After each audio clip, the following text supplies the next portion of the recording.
Hey friends, welcome back to Sibling Story Time. Today I'm going to be reading the book Pinky and Rex Get Married by James Howe, illustrated by Melissa Sweet. So let's dive into it, shall we?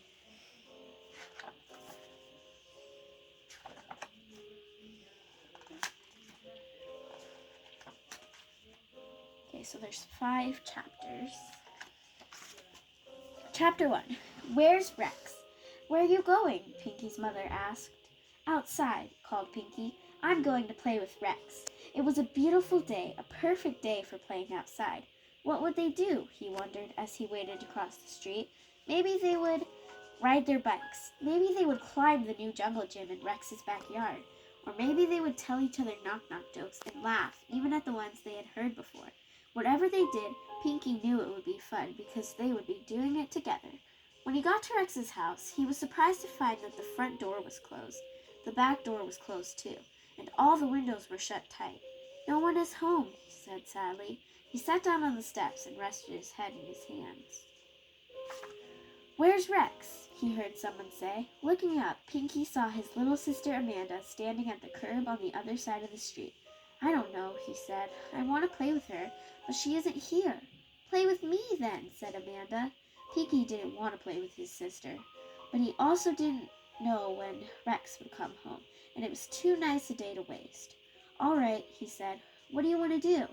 Let's play on Rex's jungle gym, Amanda said. Pinky knew that Rex wouldn't mind if he and Amanda played on her new jungle gym, so he walked across the street, took his sister by the hand, crossed the street again, and ran with her into Rex's backyard. Amanda loved the jungle gym. She laughed even when she fell onto the grass, but Pinky didn't laugh, even when he flipped upside down and felt his insides tickle. He didn't laugh because he was not having a good time. I'd have more fun with Rex, he thought. Where is she? Chapter 2. Pinky's Idea. Soon it was time to go home for lunch. After they ate, Amanda told Pinky she wanted to go back to Rex's house to play on the jungle gym. I don't think so, said Pinky. I think I'll ride my bike. Not fair, Amanda whined. You go too fast for me, Pinky. Pinky smiled. All afternoon he rode his bike, but no matter how far he rode or how fast he went, Pinky still wasn't having fun. Things just weren't the same without Rex. He was about to go home when he spotted a car pulling into the driveway across the street. Rex got out of the car. She was all dressed up. Where were you? Pinky shouted. He dropped his bike and ran to her. At a wedding, said Rex. Don't you remember? I told you I was going to a wedding today. You did? Oh, Pinky, Rex said, shaking her head. You forget everything. This made Pinky feel even worse. Not only was he sad for missing Rex, now he felt silly that he had forgotten where she was. Rex saw the look on his face. Don't feel bad, Pinky, she said. It doesn't matter if you forget things. I like you just the same.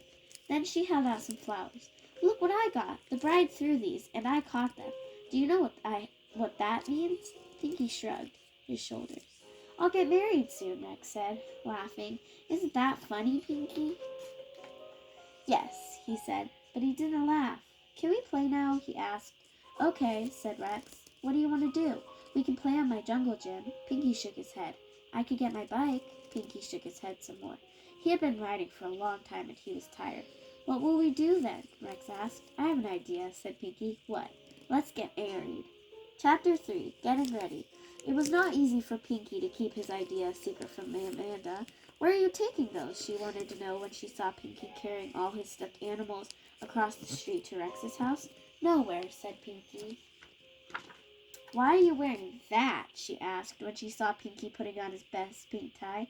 No reason, Pinky answered.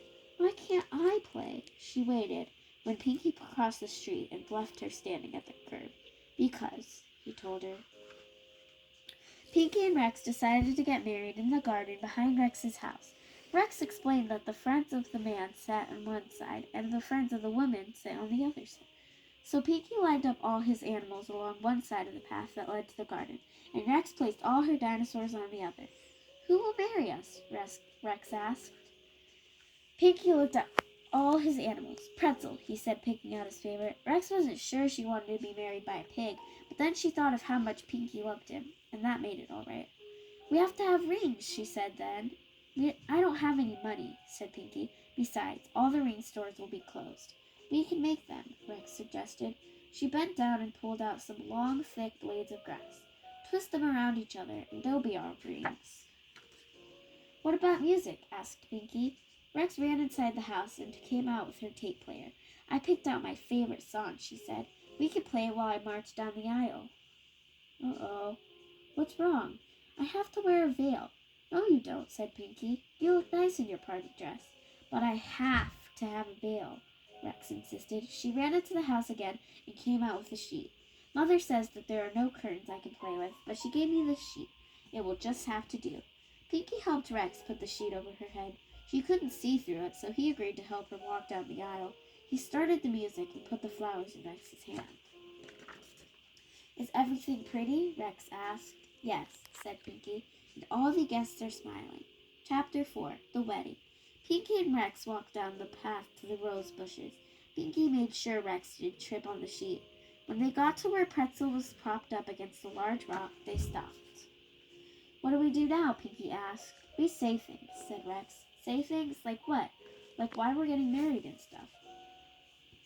Oh, Pinky thought, but he didn't know what he should say. At last he said, You first. Let's see, Rex said from under the sheet. Okay, I'm marrying you, Pinky, because you were my best friend, and I missed you today. You did? Pinky asked. The sheet nodded up and down. I missed you too, Pinky told Rex, and I'm marrying you because... Oh, I know. Knock, knock. Who's there? Olive. Olive who? Olive you. Pinky could not see Rex's face, but he heard her giggle, so he knew she liked what he had said. He took her hand and put the grass ring on her finger, and then, because Rex couldn't see it, he put his ring on his own finger. Now what? He asked. Pretzel has to say we're married. Pinky picked Pretzel up and said in his best pig voice, I say that you, Pinky, and you, Rex, are now married. Now we kiss, Rex said. Pinky dropped Pretzel into the bushes. What? He cried. Rex pulled back the cloth from her face. It's hot under here, she said. She saw Pinky's cheeks turn red. Well, we have to kiss, she told him, or we aren't married. Well, if we have to, he said. He kissed Rex lightly on the cheek, and she kissed him on the nose. After that, they had a party with all the animals and all the dinosaurs, and then it was time for Pinky to go home. Chapter 5, Married Life. What are you wearing on your finger? Pinky's father asked him at dinner that night. A ring, said Pinky. What did you do today? His mother asked. Rex and I got married, he said. I want to get married too, Amanda wailed. Well, said Pinky's mother, passing the potatoes, I'm afraid you just aren't old enough, Amanda. You will have to wait until you're at least 7. Amanda put down her fork and crossed her arms. Not fair, she mumbled. And are you going to have any children? Pinky's father asked. Twins, said Pinky, a boy and a girl. I'm going to stay home and take care of them while Rex goes out to work. We had a long talk. Pinky's parents smiled at him. Amanda, Pinky's mother said, please stop pouting and eat your carrots. No one had to remind Pinky to eat his carrots. He was married now and very grown up. He ate everything on his plate. Just before bedtime, Pinky went out to the front porch of his house and called Rex's name. When she appeared at her window, he pointed to the ring on his finger. She pointed to the ring on her finger. Then they waved goodnight, and Pinky came inside and went upstairs to bed. The end. Okay, so the reason I chose this book is because I think it's very funny. It's funny how the two kids are just bored and want to find something to do. So then they decide to get married, and I just think that it's a really good book.